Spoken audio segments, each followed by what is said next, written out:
Assalamualaikum warahmatullahi wabarakatuh. Kami dari kelompok tugas besar kecerdasan buatan ingin mempresentasikan paper kami yang berjudul klasifikasi prediksi penyakit hati menggunakan metode Nearest Neighbor dan Naive Bayes. Dengan saya sendiri, Muhammad Rizky Aditya, dengan NIM F1D 018041. Dan saya Muhammad Hadian Hidayat dengan NIM F1D018038. Saya lalu Rizky Aldi Saputra dengan NIM F1D019053. Baik, untuk kode di sini kami menggunakan KNN yang menggunakan library dan KNN menggunakan manual dan metode Naive Bayes menggunakan library. Untuk penjelasan metode KNN library akan dijelaskan oleh rekan saya, kepadanya saya persilahkan.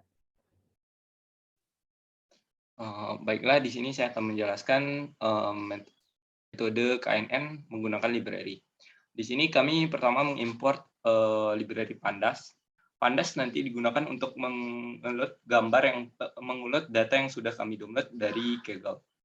Dapat dilihat di sini kami menyimpan datanya itu di variabel df. Kemudian kami mencoba untuk memvisualisasikan datanya menggunakan df.tail atau melihat data 5 data terakhir. Kemudian dapat dilihat di sini terdapat ada kolom age, gender, total bilirubin sampai ke dataset. Kemudian setelah itu kami ingin mengubah gender yang ada di dalam kolom yang ada di dataset menjadi integer karena masih di sini dilihat gendernya itu masih berupa male dan juga female. Dan oleh sebab itu kami ingin menggantinya menggunakan def gender sama dengan def.gender menggunakan library map. Dengan female, kalau dia female berarti nanti dirubah menjadi 0 dan kalau dia male dia berubah menjadi 1. Kemudian kami ingin mencoba memvisualisasikan datanya kembali untuk melihat hasilnya. Def.head yaitu 5 data teratas dan dilihat di sini ada gender 0 yaitu untuk menunjukkan dia female, ada gender 1 untuk menunjukkan itu bahwa male. Kemudian di sini kami ingin mencoba mencari data null, df.isNull.any. Kemudian karena ada data null, ntar kami ingin drop atau mengedrop data null tersebut. Kemudian di sini mulai untuk metode KNN-nya. Di sini kami mengkategorikan datanya menjadi 2, yaitu fitur dan juga target. Di sini fitur sendiri dari kolom X sampai kolom albumin and globin ratio atau tanpa dengan kolom dataset. Sedangkan target itu sendiri merupakan hanya kolom dataset. Kemudian di sini kami membagi 80% data sebagai data training. Kemudian membagi 20% sisanya sebagai data testing. Kemudian lanjut kami mengimport library dari sklearn, .NICBoard, yaitu import knickboard classifier. Kemudian kami menyimpannya di variabel knn dengan nboard sama dengan 1 atau dengan k-nya sama dengan 1.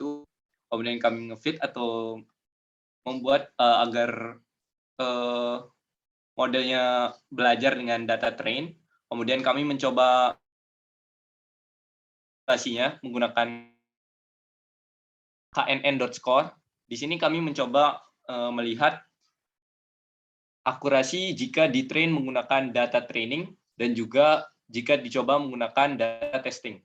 Di sini dapat dilihat kalau jika menggunakan data training mendapatkan akurasi yaitu 100%, sedangkan untuk classifier pada set menggunakan data test akurasinya itu 92% atau hampir 100.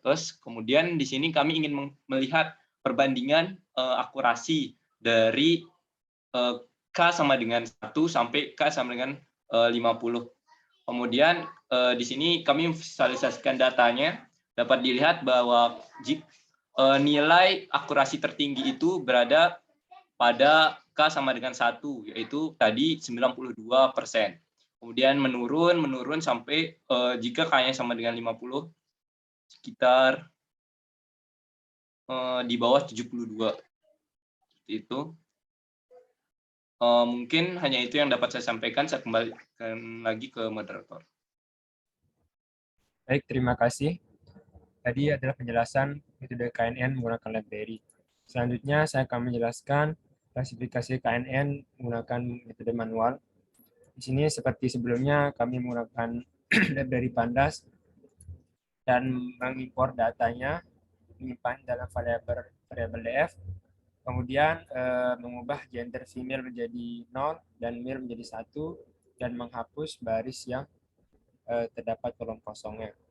Kemudian masuk ke klasifikasinya, kami mengcopy data sebelumnya ke df2, kemudian mengambil seribu data pertama, kemudian memisah data fitur dan target, dan membagi untuk trainingnya 80% dan untuk tesnya 20%. Kemudian kami mengimport library NumPy dan untuk array-nya dan matplotlib.pyplot untuk visualisasinya. Kemudian di sini metode untuk menghitung distance antara 2 poin atau 2 titik dengan menggunakan metode Minkowski distance dengan parameter A, B, dan P. Pertama-tama menyimpan angka variabel A ini ke dalam satu dimensi, kemudian menginisialisasi distance-nya dengan 0, kemudian menghitung jaraknya dengan Minkowski distance menggunakan parameter P, kemudian nanti nilainya akan dikembalikan, dan di sini bisa dilihat hasilnya adalah 662,56. Kemudian selanjutnya kami menghitung jarak antara tes dan semua titik dalam X. Di sini data tesnya ada 2, 3, 4,5, dan 6. Kemudian kami membuat perulangan I sebanyak fitur.index.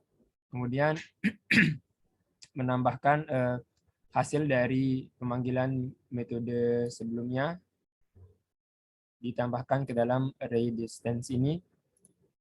Kemudian disimpan kembali pada variabel df_dist. Kemudian bisa dilihat proses selanjutnya untuk menampilkan mengambil 5 titik terdekat dari array sebelumnya. Di sini bisa dilihat 5 data terdekatnya 130,5 sampai 141,5. Kemudian di sini kami mengimport library counter untuk menghitung lintasan labelnya. Kemudian akan didapatkan hasil label most common dari semua tetangga terdekat. Kemudian untuk mengskalakan data fiturnya, kami mengimport variabel standar scalar dari scalar.preprocessing, kemudian membuat instance scalarnya. Kemudian kami mengfeed data train fiturnya, dan untuk test fiturnya kemudian ditampilkan seperti berikut ini. Kemudian untuk KNN-nya di sini kami membuat metode KNN predict dengan parameter train fitur, test fitur, train target, test target, nilai K, dan P-nya. Dan di sini mengimport library counter seperti sebelumnya. Kemudian membuat prediksi pada data test. Di sini membutuhkan hasil dari satu prediksi tiap data test point, di mana di sini diinisialisasi dulu test targetnya menggunakan array kosong, kemudian membuat perulangan pertama test point di dalam sebanyak test fitur, kemudian di perulangan kedua dicari distance-nya menggunakan Minkowski distance tadi dengan mengirimkan argumen test point, train point, dan P, kemudian ditambahkan ke array distance. Kemudian menyimpan distance tadi ke sebuah data frame, yaitu df_dist ini. Kemudian menyortir atau mengurutkan distance-nya dengan mempertimbangkan titik K terdekat. Kemudian membuat counter objek pada lintasan jejak label dari tetangga terdekat, dan terakhir mendapatkan label loss common dari semua tetangga terdekat. Kemudian hasil prediksi targetnya disimpan ke array test H target yang sudah dideklarasikan sebelumnya. Kemudian hasilnya dikembalikan, dan di sini bisa dilihat hasilnya berupa array. Kemudian untuk mendapatkan hasil akurasi dari klasifikasi sebelum yang saya sudah jelaskan ini, kami menggunakan library accuracy score dari sklearn.metrics. Ketika ditampilkan dengan memanggil metode ini, library ini mengirim tes target dan tes hard target yang didapatkan dari metode ini.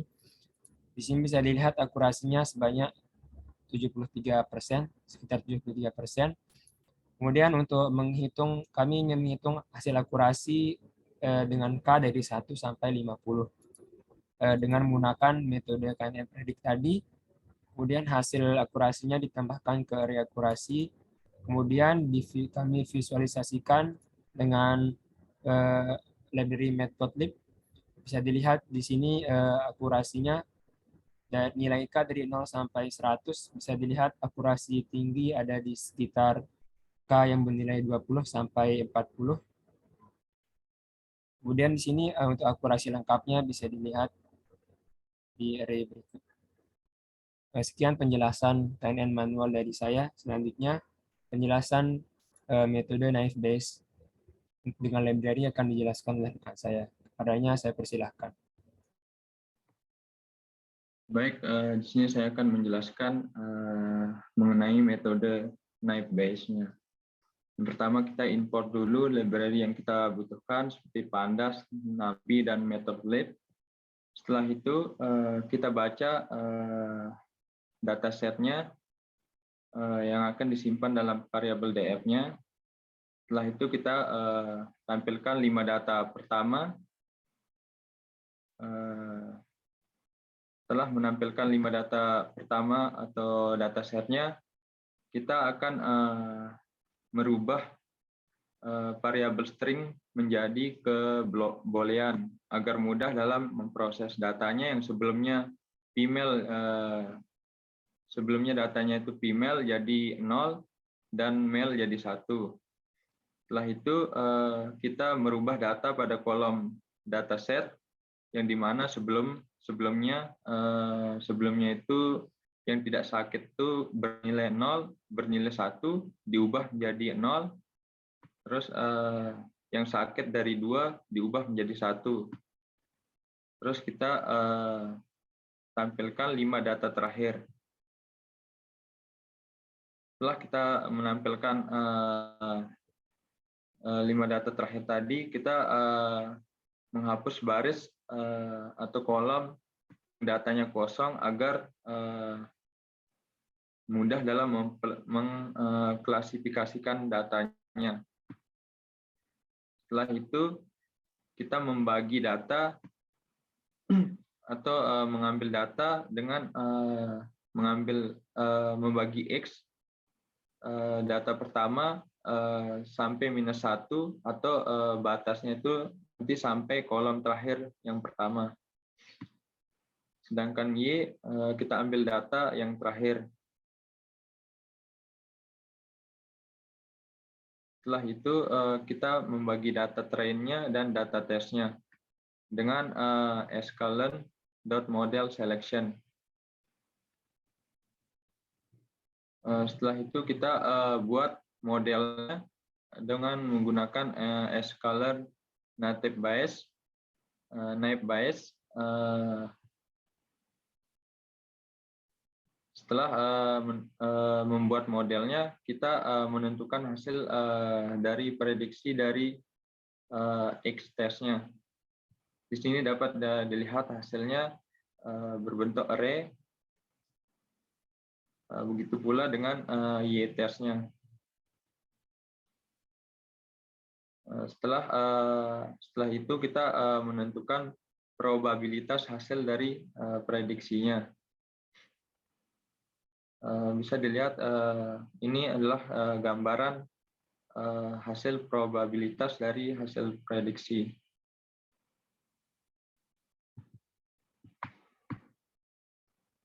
Setelah itu kita lakukan confusion matrix-nya dengan menggunakan sklearn matrix, import confusion matrix.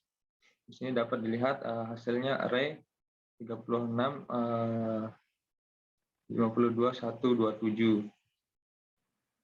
Setelah itu kita print hasil klasifikasinya dengan akurasi di sini hasilnya dengan makronya 0,66 dan weighted-nya dengan akurasi 0,82. Setelah itu kita lakukan visualisasi datanya dengan menggunakan Seaborn. Setelah itu kita ambil data kolom kedua sampai kolom ke-10 yang akan disimpan dalam variabel temp. Dan kita visualisasi bentuk datanya dengan di sini kita melihat jika semakin terang warnanya maka akan semakin baik pula korelasinya. Di sini kita ambil contoh misalnya total bilirubinnya dengan albumin and globulin rasio. Di sini kita lihat warnanya itu sangat terang, yang berarti nanti nilai korelasinya akan semakin baik. Kira-kira sekian penjelasan naive Bayes-nya dari saya kembalikan ke moderator. Baik, terima kasih. Sekian penjelasan dari kelompok kami. Mohon maaf bila ada kesalahan. Saya tutup. Wassalamualaikum warahmatullahi wabarakatuh.